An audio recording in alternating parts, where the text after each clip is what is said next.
이번 주부터는 이제 레위기 공부합니다. 레위기 1장 1절에서 17절 말씀을 교독하겠습니다. 레위기 1장 1절.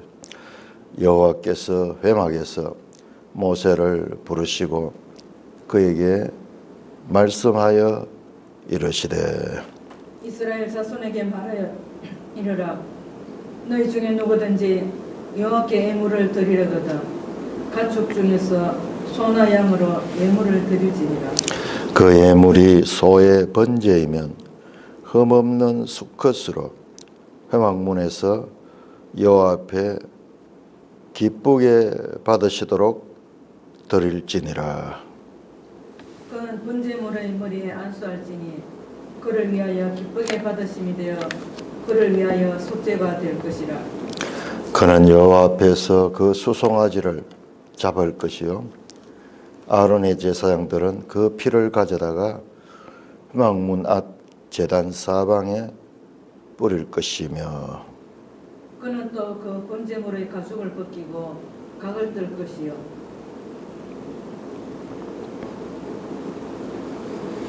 제사장 아론의 자손들은 제단 위에 불을 붙이고 불 위에 나무를 버려놓고 아론의 자손 제사장들은 그 뜬 각과 머리와 기름을 제단 위에 불 위에 있는 나무에 버려놓을 것이며 그 내장과 정강이를 물로 씻을 것이요 제사장은 그 전부를 제단 위에 불사라 번제로 드릴지니 이는 화제라 여호와께 향기로운 냄새니라.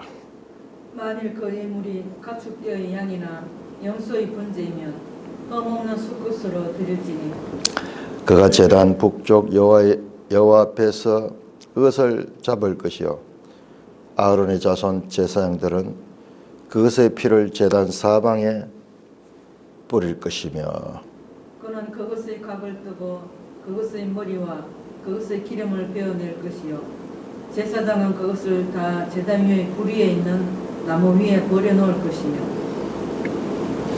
그 내장과 그 정강이를 물로 씻을 것이요 제사장은 그 전부를 가져다가 제단 위에 불살라 번제를 드릴지니 이는 화제라 여호와께 향기로운 냄새니라.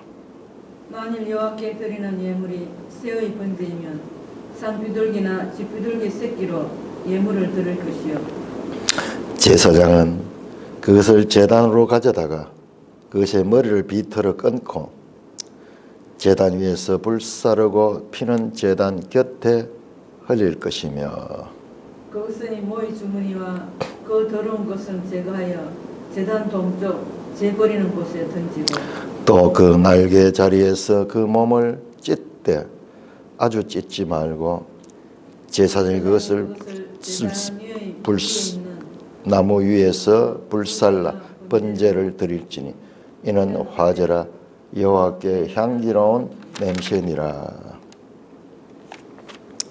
하나님 아버지 오늘 감사합니다. 오늘 이제 레위기를 또 공부할 수 있게 하시니 감사를 드립니다. 이 레위기를 통하여 말씀하시는 하나님이 누구시며 그 하나님의 뜻이 어떻게 전개되는지를 볼 수 있는 이와 같은 놀라운 은혜를 우리에게 베풀어 주신 것 감사를 드립니다.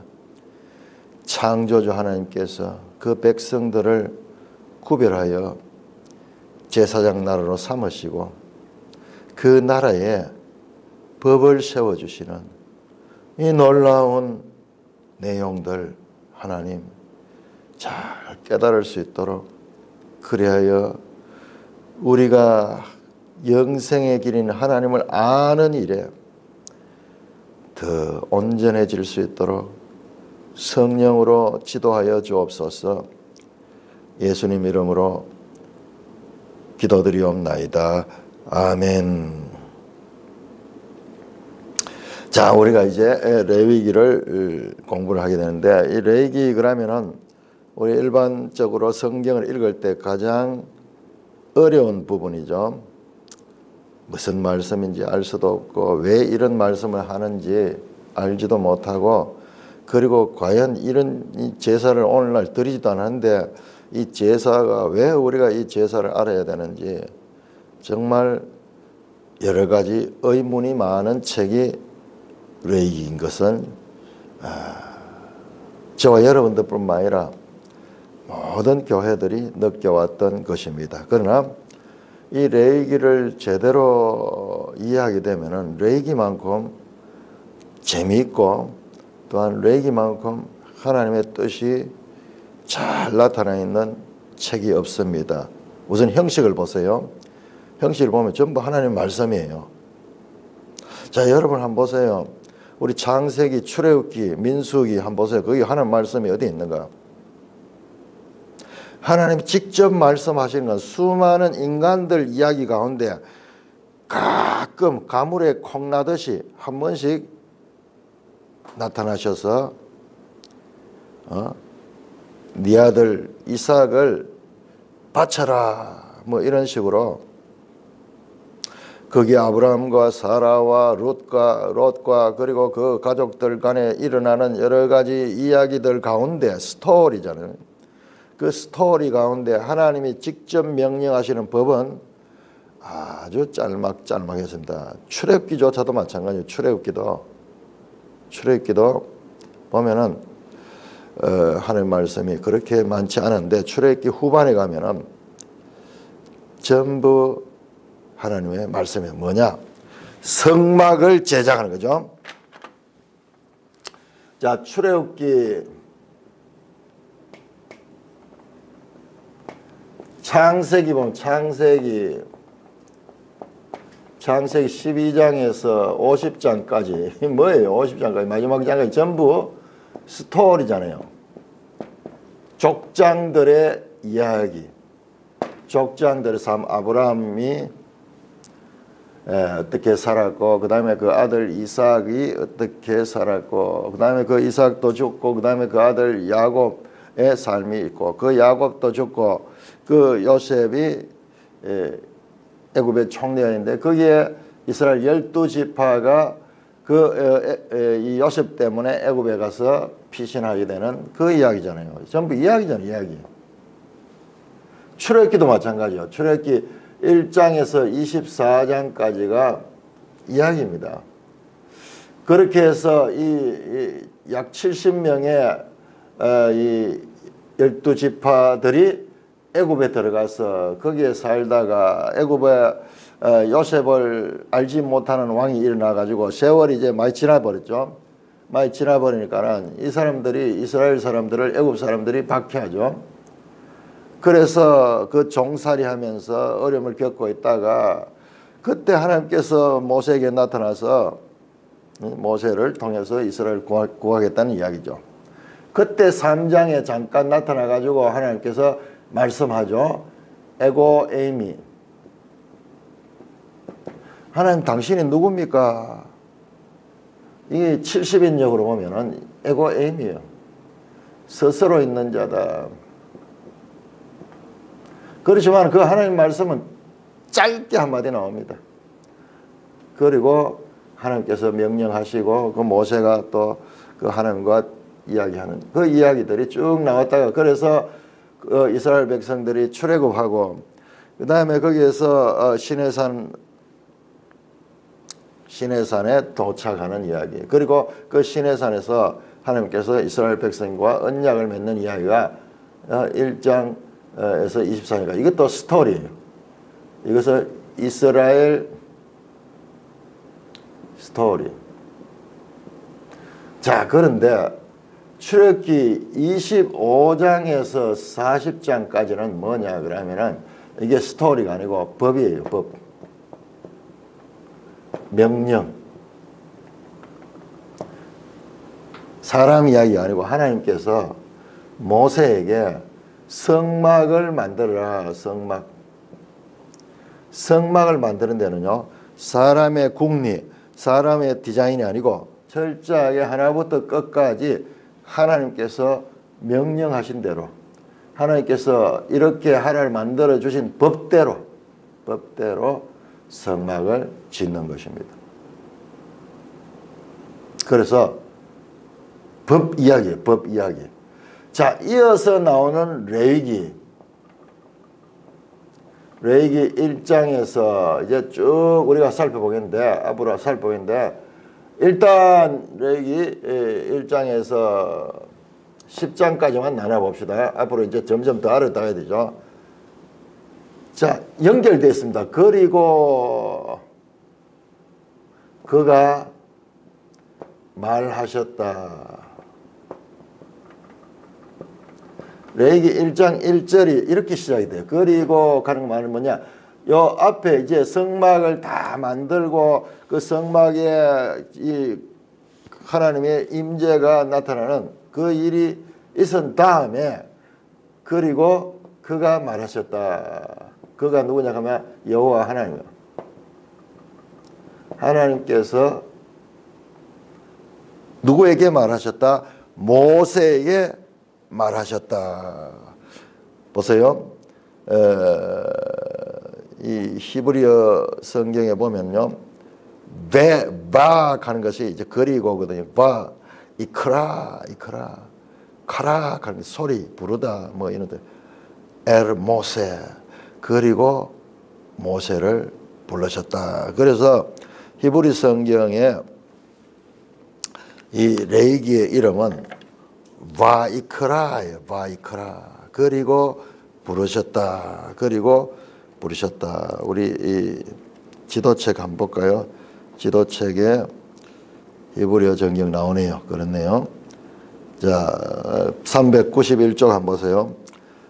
히브리 정경에서 이 레위기, 우리가 레위기라고 부르는 이 책의 이름이 뭐냐 그러면은 베레시트 하는 것이 창세기를 가리키고, 왜 엘레 세모트 이름은 하는 것이 이게 출애굽기예요. 그 다음에 와이크라 부르셨다. 그리고 그가 부르셨다. 모세를. 그래서 이 레위기는 와이크라는 책입니다. 자, 이것을 연결을 놓치면 안 됩니다. 그냥 생뚱맞게 레위기가 툭 튀어나온 것이 아니고 바로 직전에 있었던 출애굽기 25장에서 40장까지 있었던 이 성막을 만드는, 성막을 이렇게 만들어라, 그렇게 만들었다. 성막의 설계와 시공 철저하게 법을 따라서 해야 됐어요. 그래서 이 성막을 완성할 때 여호와께서 모세에게 말씀한 대로 이루었더라. 여호와께서 모세에게 말씀한 대로 이루었더라. 이게 반복된 거예요. 자, 이제 성막이 다 지었습니다. 성막이 완성이 돼. 성막의 완성. 성막의 완성. 자, 이제 성막이 완성된데 그리고 그가 부르셨다. 이 성막에서 어떻게 하는, 성막이 뭐하는가? 제사지는 제사. 제사지는. 이 성막에서 어떻게 제사 드려야 할까? 제사법을 지금 말씀을 하십니다. 이 법이에요, 법. 그러니까는 그야말로 이 출애굽기 25장 이후 레위기까지는 이게 바로 모세의 법입니다. 실제적으로. 이거 법이에요. 자, 그런데 이런 이야기는 아니잖아요. 법이 아니잖아요. 그냥 스토리잖아요. 이야기잖아요. 그럼 우리가 보통 모세의 율법 그럴 적에 이 창세기, 출애굽기, 레위기, 민수기, 신명기 다 포함해서 토라 그렇게 이야기하는데, 사실상 엄밀하게 구별하면 이 법은 그 가운데서도 따로 또 이렇게 구별돼요. 특별히 이 출애굽기 25장 이후 법이고, 레위기 이것도 법이고, 레위기 끝이 나면 어떤 겁니까? 이 법을 가지고 이제 광야로 이동하잖아요. 그것도 스토리예요. 민수기 다 스토리예요. 스토리. 그 다음에 신명기는 다시 한번 이제 가나안 땅을 바라보면서 지금까지 있었던 이 내용들을 다시 모세가 설교하는 내용으로 되어 있는 거죠. 그 성경에서 우리가 하나님의 법이다 할 적에 그 개념이 그냥 이 법이라는 그게 좁지 않아요. 되게 큽니다. 이런 이야기들도 다 그 속에 포함되는데, 엄밀하게 보면은 지금 이런 출애굽기 25장 이후 이제 24장에서 뭐가 있었냐 하면 언약 체결. 하나님과 이스라엘 백성과의 이 언약 체결이 있습니다. 이게 중요한 거예요. 그래서 다른 말로 하면 언약 백성의 특별한 법이에요. 언약했기 때문에 이와 같은 법을 따라서 순종해야 된다.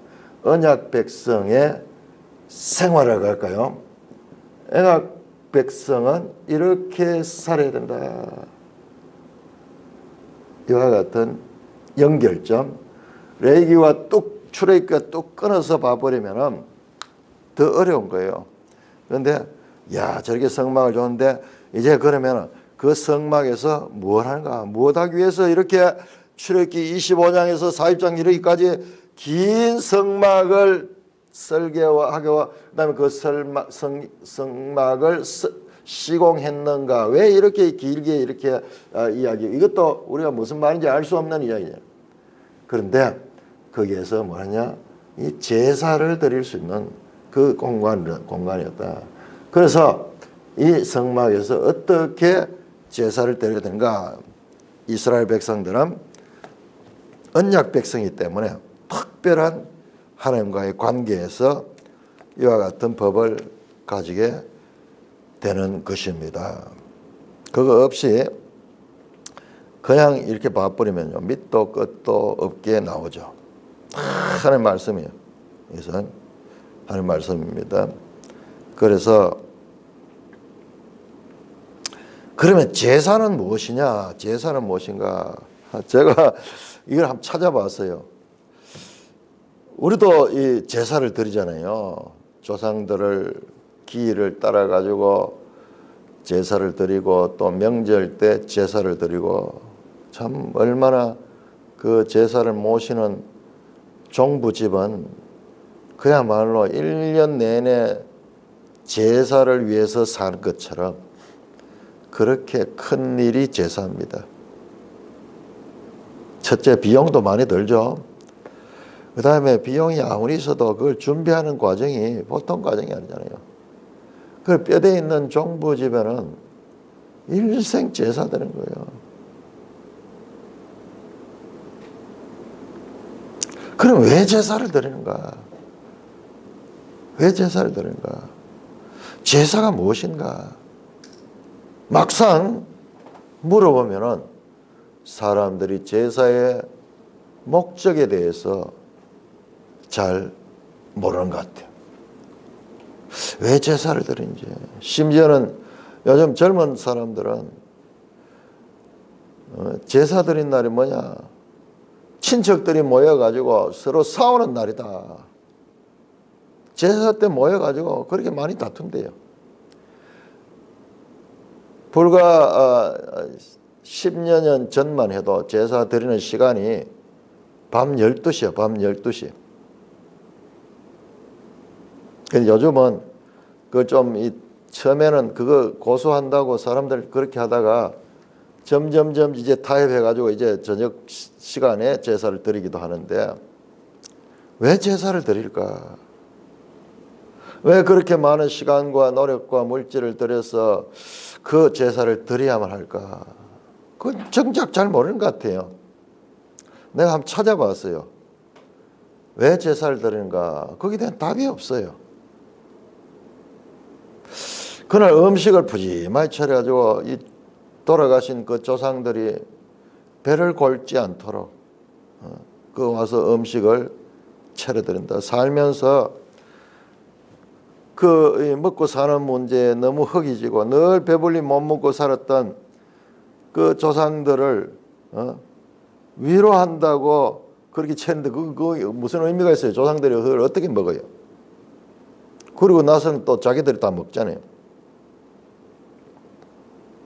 조상들이 이 후손들을 잘 돌봐달라고 그렇게 또 정성을 들여서 제사를 드리는지 제사의 목적이 분명하지 않아요. 제사의 목적. 그 세계 모든 종교에는 제사가 있어요. 이 제사는 보편적인 거예요. 기독교에만 있는 것이 아니라 희한하죠. 모든 나라의 종교에는 제사가 있어요. 그런데 어떤 제사는 기독교 제사하고 비슷하게 짐승을 잡아서 드리는 제사도 있어요. 심지어는 사람을 잡아가지고 저 남아메리카 같은데 사람의 심장을 꺼내가지고 그걸 제물로 바치는 그런 제사도 있어요. 성경에도 보니까 짐승을 잡아 피를 흘려 좀 비슷한 것 같아요. 그런데 전혀 다릅니다. 자, 우리가 믿는 하나님이 참 하나님이시며 그리고 우리가 믿는 이 신앙이 참 하나님을 믿는 신앙이라는 것, 그것을 알려면요 성경을 통해서 알 수 있고 이 제사만 보더라도 그래요. 세상 사람들이 제사를 드리는데 제사의 목적이 분명치 않아요. 왜 제사를 드리는지 그게 알지 못해요. 분명하지 않아요. 조상들을 숭배한다. 그리고 제사를 드리는 데 있어가지고 제사법이 있잖아요. 제사법도 거기도 자세하게 나와 있는데 그 제사를 드리는 목적이 무엇인가? 후손들의 복을 위한 것인가? 조상들의 명복을 바라고 하는 것인가? 왜 그렇게 제사를 드는가? 거기에 대해서 없습니다. 없습니다. 그 성경에는 왜 제사를 드는가? 이 법이 분명하게 있어요. 인생이 가지는 질문들, 왜 사람은 태어났다가 왜 죽는가? 답이 없잖아요. 아무도 답하지 못하잖아요. 그 성경은 그 답을 명확하게 하잖아요. 죄로 말미암아 죽게 되었다. 그러므로 문제는 그 죄를 제거하고 죄의 원인자인 마귀를 제거하면은 이제 영원한 생명의 나라가 오게 된다. 처음부터 끝까지 창세기부터 요한계시록까지 명확하게 그와 같은 그 원리 가운데서 모든 이야기가 전개됩니다. 일관돼요. 일관됩니다. 다시는 사망이 없어지고 창세기 3장에 죄로 말미암아 너는 흙이니 흙으로 돌아가게 된다. 그 사망이 그들을 지배하게 되는 것이 나왔고 계시록 끝에 가면은 예수 그리스도의 구속의 역사가 완성이 되면서 이제 사망이 없어지는, 그래서 새하늘 새 땅은 영원한 생명이 있는 곳이에요. 일관되게 논리적으로 그렇게 연결됩니다. 제사도 그와 같은 것과 연결돼서 제사는 무엇이냐? 성경에는 분명히 나오는데요. 자, 언약 백성이잖아요. 하나님과 이스라엘 백성 간의 갑과 을 간의 언약을 체결했어요. 갑은 하나님이고 을은 이스라엘. 자, 제사는 뭐냐 그러면은 이 갑이 계시는 곳이 어디냐 그러면 성막. 그래서 이 갑이 계시는 곳을 짓는 데는 사람이 마음대로 하면 안 돼요.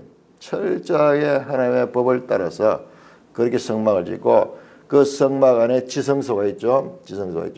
이제 레위기에서는 이 성막 활용법이나 성막 활용법, 하드웨어를 만들어내는데 이제 소프트웨어, 그 성막을 어떻게 활용하는가가 이제 나오는 거예요.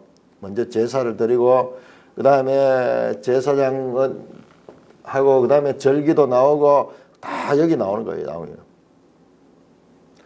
갑과 을 간에 이와 같은 언약이 체결됐기 때문에 이들 간에는 하나님의 법이 있고 이 법을 지켜야 돼. 순종해야 돼.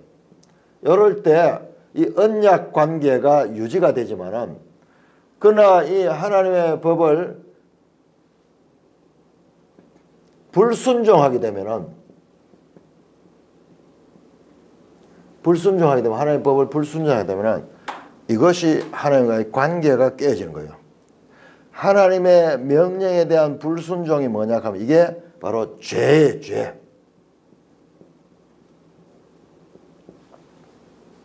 죄는 한자 생긴 것도 막 벌레같이 생긴 무섭게 생긴.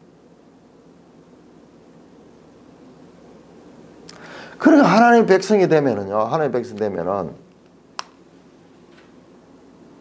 이게 복인 줄 아는데 우선 보면은 이게 복이 아니에요. 너무나 큰 제한을 받게 돼요. 제한을 받게 돼.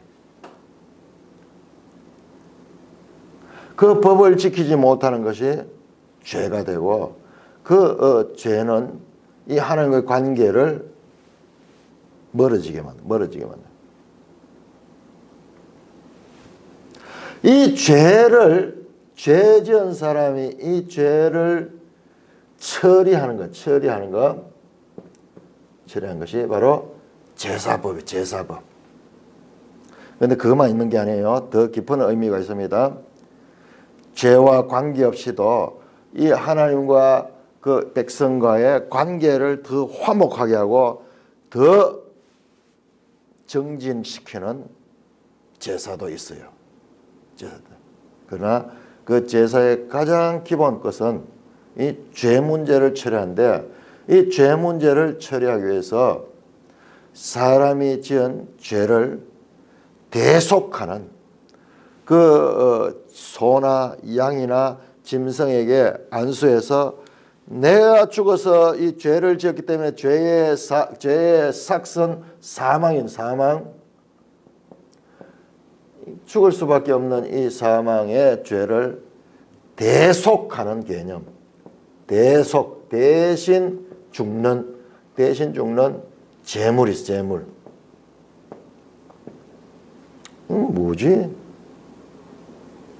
그런데 우리 지금은 알 수 없지만 이 모든 것들이 나중에는 바로 예수 그리스도로 가는 거예요. 이 성경이 내게 대하여 기록하였다는 이 말씀 자체가 이 전부 다가 예수님이 오셔서 이와 같은 제사를 완전히 폐하시고 그 제사를 완성시키는 거. 그 예수님의 그 십자가의 구속 사역을 이해하기 위해서는 이와 같은 그림자 같은 모형 같은 이 제사법에 대한 이해가 있어야 돼요. 그러니까 하나님 말씀이 바로 예수님이 안 나오고 이 이스라엘 역사를 통해서 오랜 이와 같은 이 역사를 통해서 그 이스라엘의 이 문제를 드러낸 후에 예수님이 오는 이유가 바로 거기 있는 거예요. 그래서 성경을 읽으면서는 이와 같은 발전성, 구원 계시라는 게 뭐냐? 하나님께서 인간을 구원하시는 그와 같은 계시예요. 구원하는 계시. 그 구원의 계시는 이런 초보 단계에서는 이런 짐승을 제사를 드리고 여러 가지 제사법이 있었는데 그것이 점점 발전해서 마침내 예수 그리스도에 와서 완성이 되는 거예요. 그래 지금 이것은 이 자체가 완결된 것이 아니라 앞으로 일어날 발전적으로 일어나게 될 그와 같은 이 발전성을 깔고 있는 거예요. 이게 어딜 가느냐? 궁극적으로는 이 모든 것이 예수님께로 향합니다. 예수님께로. 그래서 예수님께서 구약 성경을 갖다가 이 성경이 내게 대하여 기록한 것이다. 그렇게 말씀하는 거예요. 그러므로 우리는 이제 그러면은 이거 뭐 무슨 필요 있어요? 이거만 알면 되지. 그렇게 생각할 수 있는데 그러나 이 예수를 바르게 알기 위해서는 이 과정들이 어떻게 전개되는가 알 적에 우리가 하나님을 알게 되는 거예요. 하나님이 어떤 분이구나. 이 하나님의 구원의 드라마에 이와 같은 놀라운 이 전개, 전개. 이걸 알면서 우리가 하나님을 알게 되는 거예요. 하나님을 알게 되는 거예요. 하나님이 누구신가? 여기만 보면, 여기만 불순종하면 이 법 줘가지고 오히려 더 뭐 고생만 하게 되고, 법 줘가지고 오히려 더 자유를 박탈당하는 것 같은 생각이 있는데, 그러나 거기에서도요, 이렇게 불순종해서 죄를 짓게 된 사람들을 거기에서 그 문제를 해결해 주기 위한 것이 바로 제사예요, 제사. 그러니까 제사가 복음이에요, 복음. 기쁜 소식이란 말이야. 죄로 말미암아 죽을 수밖에 없는 자가 죽지 않도록 대신에 제사를 드려가지고 내 죄를 사할 수 있는 그와 같은 길을 마련하는 것이 제사인 거예요. 제사인 거예요. 그러니까 제사를 보면은 이게 복음이잖아요. 이게 기쁜 복음이라고 하는 게 뭐예요? 기쁜 소식이다 말이야. 자, 이 제사가 없다 그러면 한번 생각해 보세요. 이 법만 있으면은 모든 사람이 이 법을 완벽하게 못 지켜요. 잘 지키다가도 실수할 수 있는데 그러다면 모든 법을 다 하게 돼요. 그러면 죽을 수밖에 없어요. 죽을 수밖에. 그러니 이것은 멍이에요. 멍이고 그야말로 이 함정이고 벗어날 수 없는 거예요. 이것만 있으면은. 그런데 이 불순종한 자들이 살 수 있는 법을 만들어 준 것이 이 제사법이 제사법. 그러니까는 제사법이 고리타분하고 답답한 것 같지만은 그 근본 정신을 보면은 얼마나 복된 소식이 뭐냐. 하나님이 우리가 그 법을 지킬 수 없는 존재인 걸 알고 그 법을 어겨서 죽어야만 되지만은 그러나 이 제사법을 통해서 이 생명의 길을 열어주신 것이다. 그렇게 생각할 적에 이 법은 참으로 귀한 제사법인 거예요. 제사법인 겁니다. 자, 이것 한번 생각해. 우선 여기 이야기 나왔는 거, 죄, 법, 죄, 그 다음에 사망, 그리고 대속, 그 다음에 이 재물이 죽어져서 그래서 살 수 있게 하는, 결국 이 사망인데 어떻게 제사를 통해서 어떻게 됩니까? 생명을 유지할 수 있게 생명으로. 자, 여기서는 아직까지 이 생명이 확실하게 안 나와서 그냥 우리 목숨 같은 정도인데 여러분 한번 생각해 보세요. 여기서 나오는 이야기들이 앞으로 나오는 우리 신약의 이 예수 그리스도의 모든 구속 사역과 다 연결되잖아요. 다 연결돼요. 그래서 기독교는 항상 죄 문제를 다루고 죄 문제. 이 죄를 해결할 수 있는 법. 너가 죄인한 것만 드러내고 정죄하는 것뿐만 아니라 그 죽어야 마땅할 죄인이 어떻게 살 수 있는가 하는 것을 가르쳐 주는 것이 이 제사법에 있다고 생각할 때에 얼마나 이 법이 귀한 것이고 우리가 이 법을 기본은 어떤 것이었는가 그리고 이것이 어떻게 오늘날 우리에게 적용되어서 복음이 되었는가까지 알 수 있게 하는 너무나 귀한 하나님의 말씀이 제사법인 것입니다. 자, 우리 출애굽기 19장 한번 출애굽기 19장.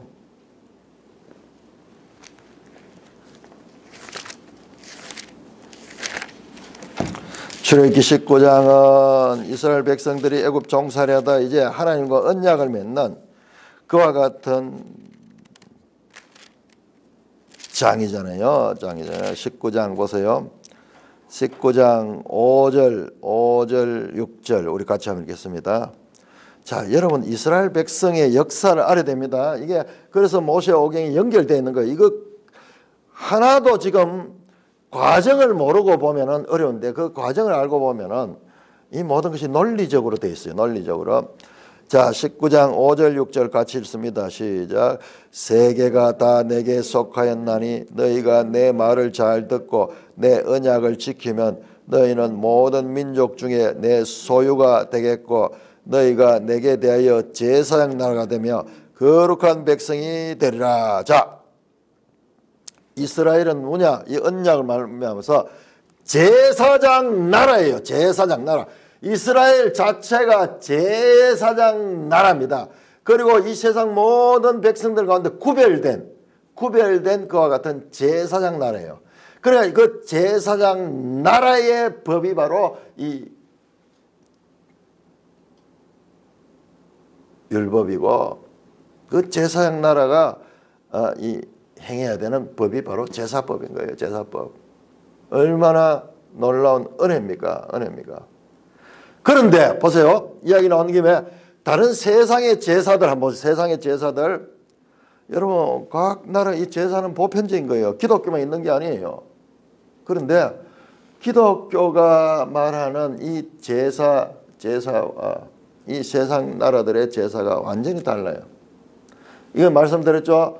논리적이고 처음부터 목적이 분명합니다.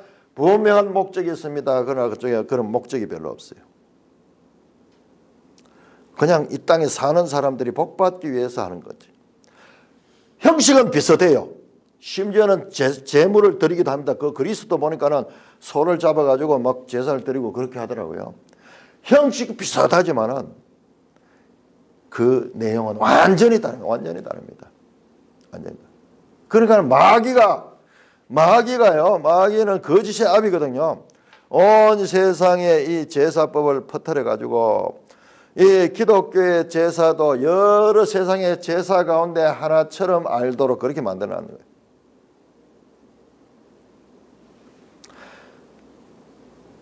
그리고 참 하나님도 세상의 여러 신들 가운데 한 신처럼 알도록 만들어놨는 거예요.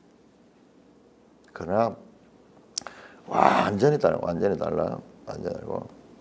그것들은 다 흉내만 내고 있어요. 그러니까 목적이 없고 이유가 분명하지 않은 거예요. 뭐가 좋은 거라고 하기는 열심히 하는데 행위는 하는데 그 목적이 근본 원인이 무엇인가에 대해서는 무지한 상태로 있는 것입니다.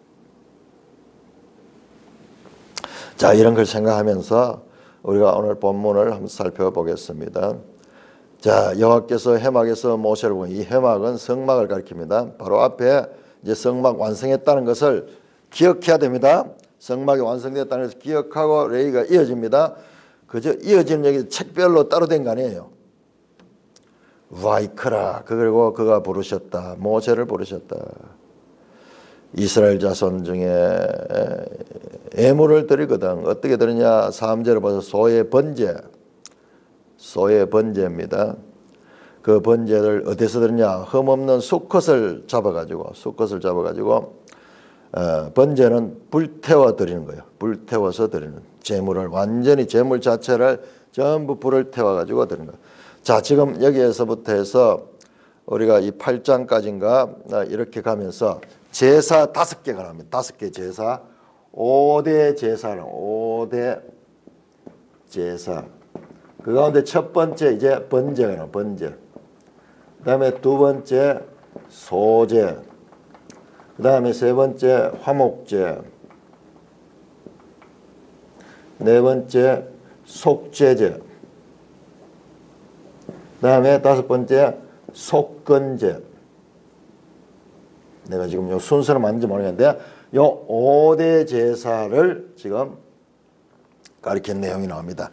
그 소소한 내용까지 다 하려고 그러면 우리가 시간이 없고요. 일단 이거 먼저 번제를 봅니다. 번제 1장은 번제에 대해서 말합니다. 자, 여러분들 이걸 보면서 여러분들이 잘 봐야 되는 게 지금까지 우리가 가지고 있던 이 관념을 없애야 돼요. 성경을 읽어도 무슨 말인지 잘 모르는 거예요. 자, 누구에게 누가 제사를 드느냐 보세요. 이스라엘 자손입니다. 2절 이스라엘 자손. 그 3절에 그 이스라엘 자손이 소를 번제로 들으면은 흠없는 수컷으로 회막문에서 여호와 앞에서 기쁘게 받으시라 하자. 무슨 말이지? 회막문이 뭐고 여호와는 어디 계시는데 여호와 앞이라 그러느냐? 자, 바로 앞에 나오는 성막을 모르면 안 됩니다. 회막이 이게 성막입니다. 그런데 왜 성막을 안 가고 회막이라 하는가? 그것도 이유가 다 있어요. 모일회자예요. 모일회자. 이것도 정거막이라고도 하기도 하고 성막이라고도 하기도 하고 회막이라고도 하고 이름이 나오는데요. 여기에도 지금 이 죄 문제에 대한 장차 있어야 될 그와 같은 발전성을 여기 함축하고 있듯이 이 명칭에도 회막 모인다 하는 게 congregation이에요. congregation. 이 뭐예요? 이 나중에 교회예요. 교회가 바로 congregation입니다. 모일회에 모이는 곳이에요. 모이는 것. 그냥 하나님만 계시는 곳이 아니라 장차 이것은요 회막이 되는 거죠. 회막.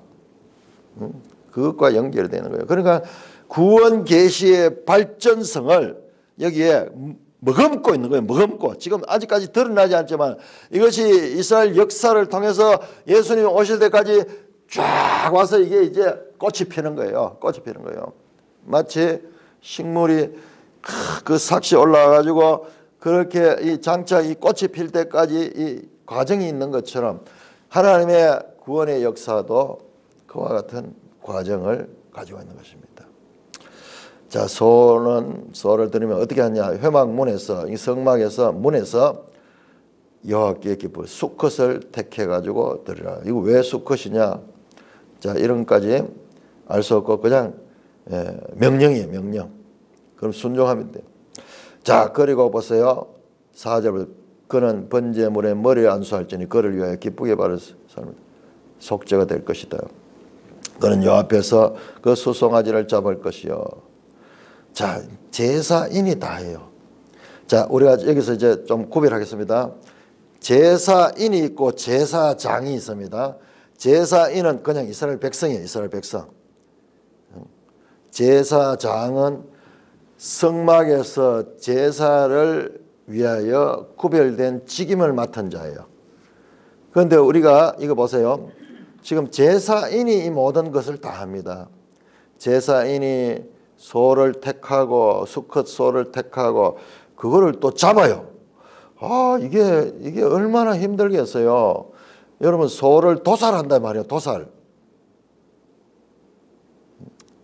먼저 4절에 보니까 그 소에다가 머리에다 안수하고 안수하는 목적이 뭔가 멜성이 나오죠. 4절 안수는 소유권을 상징하며 안수행을 통해 제물과 제사자가 하나가 되고 제물은 제사자를 대체한다. 바로 이거잖아요. 대속이잖아. 대속. 내가 죄를 범했으므로 죽어야 될 그 마땅한 것을 이 대신 이 제물이 당한다. 그렇게 하면은 어떻게 되냐? 4절 후반절에 보면 속죄가 된다. 속죄. 나오죠? 대속하는 거예요. 사람의 죄가 그 짐승에게로 옮겨져서 대속, 내가 죽어야 될 것을 짐승이 대신 죽는 거예요. 전부 나중에 예수 그리스도의 대속으로 연결되죠. 그는 잡을 것이요. 여호와 앞에서 수송아지를. 그러니까 한번 보세요, 여러분. 보통 사람이 어떻게 소를 잡아요? 그 회막문에 들어가지고 그 소를 잡는 거예요. 어떻게 잡습니까? 무슨 방법은 있겠죠. 뭐 소를 뭐 기절을 시켜가지고. 그런데 그 큰 소를 어떻게 잡아요? 잡았을 뿐만 아니라요. 그거를 또 해체를 해야 돼요. 보통 일입니다. 몇 시간이 걸려요. 몇 시간 걸려요. 조그만 닭 한 마리 잡는 것도 시간이 그렇게 걸리는데 이게 얼마나 큰 일인지 몰라요. 그러니까 내가 죄를 지었으니까는 뭐 그렇지만은 제물이 대신 죄가 내 죄를 당하니까는 내하고는 아무 상관없는 것 같지만은 아니에요. 나도 너무 힘들어요. 그 재물을 그 재산으로도 얼마나 그 비싼 거예요. 그런데 그거를 하나님께 그냥 바치는데 그걸 또 죽여가지고 그걸 또 해체해가지고 이 모든 과정을 내가 하는 거예요. 내가. 한번 생각해 보세요. 죄 짓고 싶겠습니까? 너무 끔찍한 거예요. 그는 여호와 앞에서 그 수송아지를 잡을 것이요. 잡는다 그러니 그냥 잡는 게 아니잖아요. 그냥 죽인다는 말이에요. 죽인다는 말이에요. 지금 외국인들이 우리말 이거 참 번역하려고 하면 힘들겠다. 그죠? 그냥 잡는다가 아니잖아요. 여기서 잡는다가 아니라 그것은 때려잡는다. 그냥 때려잡는 거예요. 죽인다는 거예요. 자, 그렇게 다 제사인이 합니다. 아론의 자손 제사장들은 이 사람들은 전문 제사장들, 전문 제사장. 이 사람들은 하는 일이요. 뭐냐? 그렇게 잡아서 나온 피자는 그 피만 딱 받아가지고 그걸 갖다가 회막문 앞에 제단 여기 우리 이제 출애굽기 때 성막 만들 때 그 놋제단 있잖아요. 그 제단에다 뿌리는 거예요. 피만 달랑 뿌립니다. 그래야 되지. 제사장이 이거 다 하려고 하면은 제사장 중노동이 중노동. 아니에요. 제사인이. 제사인인 이스라엘 백성이 이 모든 걸 다 하고요. 제사장은 거기 피만 가지고 뿌리고 제단 사망, 놋제단 그게 번제단 거기다 사망에 뿌리고 그는 또 번제물에 가죽을 벗기고 각을 뜰 것이며 요 그는 누구냐 하면 제사장이고 제사인이 그 번제물을 가죽을 또 다 벗겨야 돼요. 그리고 각을 뜬다. 이게 이제 해체하는 거죠. 와, 이게 보통 일이 아니겠네. 그다음에 그러면 제사장은 뭐 하느냐? 7절 제사장 아론의 자손들은 제단 위에 불을 붙이고 불 위에 나무를 버려놓고 그것들을 8절에 아론의 자손 제사장들은 그 뜬 각과 머리와 기름을 제단 위에 불 있는 그 나무 위에 버려놓을 것이며 그리고 다 잡아짓는 거 해체되는 것을 그 위에 올리는 작업은 제사장이 합니다. 그리고 그 내장과 정강이는 물로 씻을 것이요 그 내장은 다 물로 씻고 이 물로 씻는 것은 제사장들이 하네요. 제사장 그 전부를 제단 위에 불살라 번제로 들지니 이는 화제라 여호와께 향기로운 냄새다.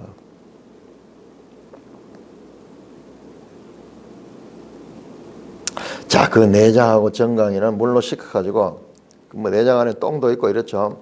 그걸 씻어가지고 그렇게 해서 그것을 다 불살르며 번제는 완전히 불태우는 거예요. 먹는 게 아니에요. 완전히 불태워. 이는 화제라. 화제 멜성이 주석이 나오면 화제는 태워드린다는 뜻이지만 속죄제와는 구별됩니다. 번제, 소제, 화목제는 화제라 부르고 속죄제는 그렇게 부르지 않는 이유는 화제는 선물의 성격이 있지만 속죄제는 그렇지 않기 때문이다. 그렇게 다 태우는 거예요. 자, 이어진 내용은 뭐냐 그러면요. 만일 10절이죠. 10절 만일 그 예물이 가축이 때에 양이나 염소의 번제면 이거 뭐냐 그러면요.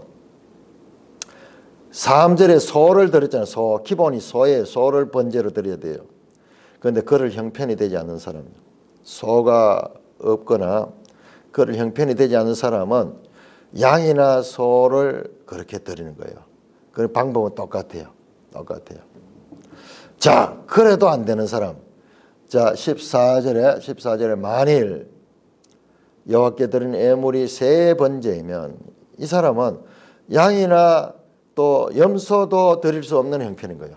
자, 그런 사람은 비둘기를 대신 드리는 거예요. 내용은 같습니다. 내용 같아요.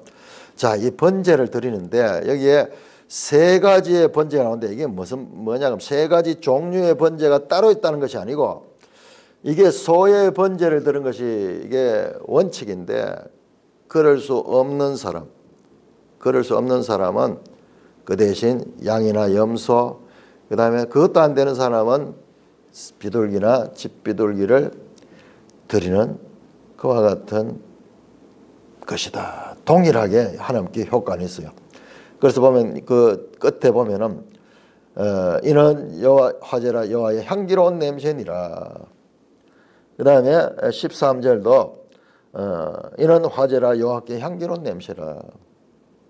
그 다음에 마지막 17절도 이는 화제라 여호와께 향기로운 냄새다. 제물의 값은 완전히 다르지만은 형편에 따라서 드리지만은 그러나 받아들이는 하나님은 동일하게 받아들인다. 향기로운 냄새가 뭐냐? 향기로운 냄새는 인간의 죄에 대한 하나님의 진노를 누구들 떨리는 거예요. 그런 역할을 합니다. 하나의 이것도 의인법이죠. 의인법으로 하나님을 의인화시켜서 이 제사가 하나님께 받아들여진다는 그와 같은 뜻입니다.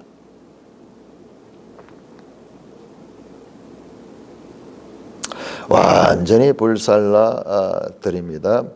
자, 그렇게 해서 번제는 이렇게 복잡한 것이 아니라 이 소의 번제 그게 원칙이고 그 다음에 그 형편이 안 되는 사람은 양이나 염소 그 다음에 이 비둘기를 제물로 드릴 수 있는 그와 같은 것이다. 번제에 대해서 말씀을 하고 있습니다. 찬송가 213장입니다.